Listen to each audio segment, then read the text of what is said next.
Imagine a land that shaped the way the world speaks, governs, trades, thinks, and even dreams. A land whose language crossed oceans, whose laws molded nations, and whose ideas changed the course of human history. This is not the story of a vast continent or a powerful empire born overnight. This is the story of England, a small island with an outsized impact on the world. Long before England was a country, before kings, castles, or crowns, this land was already alive with human presence. During the Upper Paleolithic period, early humans crossed land bridges and settled in what would one day become England. They hunted, gathered, and slowly learned to shape their environment. Thousands of years later, monuments like Stonehenge would rise from the landscape,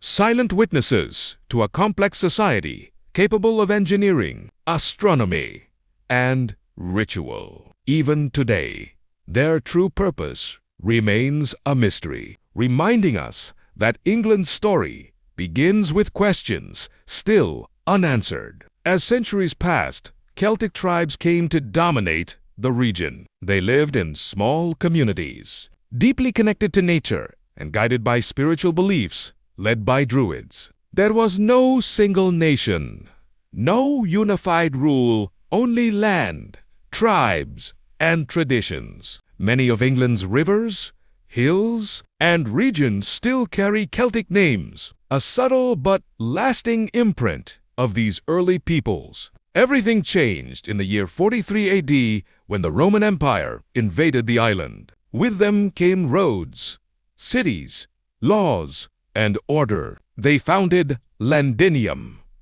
the future London, and transformed the land into a province of a global empire. Roman engineering connected regions, trade flourished, and new ideas spread. Although Roman rule would eventually fade, the foundations they laid in administration, urban life, and law would echo through English history for centuries. When the Romans withdrew in the early 5th century, the island was left vulnerable. Into this vacuum came new peoples from northern Europe, the Angles, the Saxons, and the Jutes. These Germanic tribes settled permanently, reshaping the culture, language, and identity of the land. From the Angles came the very name England, the land of the Angles. Their language formed the basis of Old English, a tongue that sounded harsh and unfamiliar, yet would one day evolve into one of the most spoken languages on earth. Over time, small Anglo-Saxon kingdoms emerged, often in conflict, but gradually united by shared customs and the growing influence of Christianity. By the year 927 AD, England became a unified state for the first time. A nation had been born, but its transformation was far from over. In 1066, a single battle would change England forever. William of Normandy crossed the English Channel and defeated the Anglo-Saxon king at the Battle of Hastings. The Norman Conquest reshaped the ruling class, the culture, and especially the language. French became the language of power, law, and nobility, while English remained the language of the common people. Over generations, these languages blended, giving birth to Middle English, richer, more flexible, and filled with words that still define modern English today, particularly in law, government, and culture. This linguistic fusion would later be amplified by writers like Geoffrey Chaucer and, centuries later, William Shakespeare, whose creativity expanded English vocabulary and expression beyond anything seen before. The English language was no longer just a local tongue. It was becoming a tool of influence. Power, however, was never uncontested in England. During the Middle Ages, tensions between kings and nobles reached a breaking point. In 1215, English barons forced King John to sign the Magna Carta, a revolutionary document that declared even the king was subject to the law. This single act planted the seeds of individual rights, constitutional government, and the rule of law, concepts that would eventually shape democracies around the world. As England moved into the early modern era, its identity continued to sharpen. The red cross of St. George on a white background became the symbol of England, a flag representing courage, faith, and national unity. This symbol would later merge with others to form the Union Jack, but its roots remain distinctly English. The Tudor period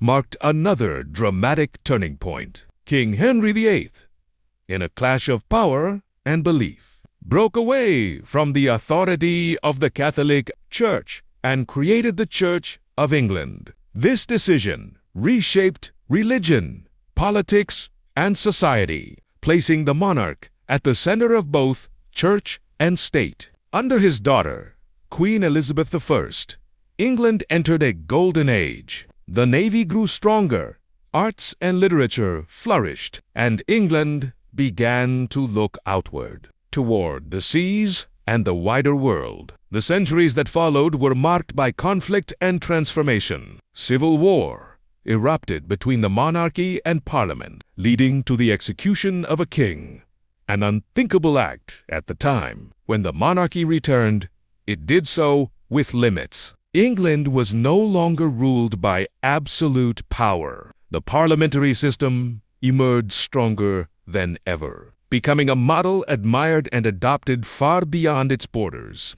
Then came the moment that would change not just England, but humanity itself. In the 18th century, the Industrial Revolution began on English soil. Steam engines, factories, and mechanized production transformed a rural society into the world's first industrial nation. Cities expanded rapidly. New social classes emerged, and England became the engine of a new global economy. The modern world, with its industries, technologies, and urban life, was born here. Alongside industry came knowledge. The Royal Society of England laid the foundations of modern experimental science. Thinkers like Isaac Newton and Charles Darwin changed how humanity understood the universe and life itself. Reason, observation, and evidence became the pillars of progress. By the 19th century, England stood at the heart of the British Empire, the largest empire the world had ever known. Its influence stretched across continents. English law, known as common law, shaped legal systems worldwide. The English language became global. Trade, culture, and power flowed through this small island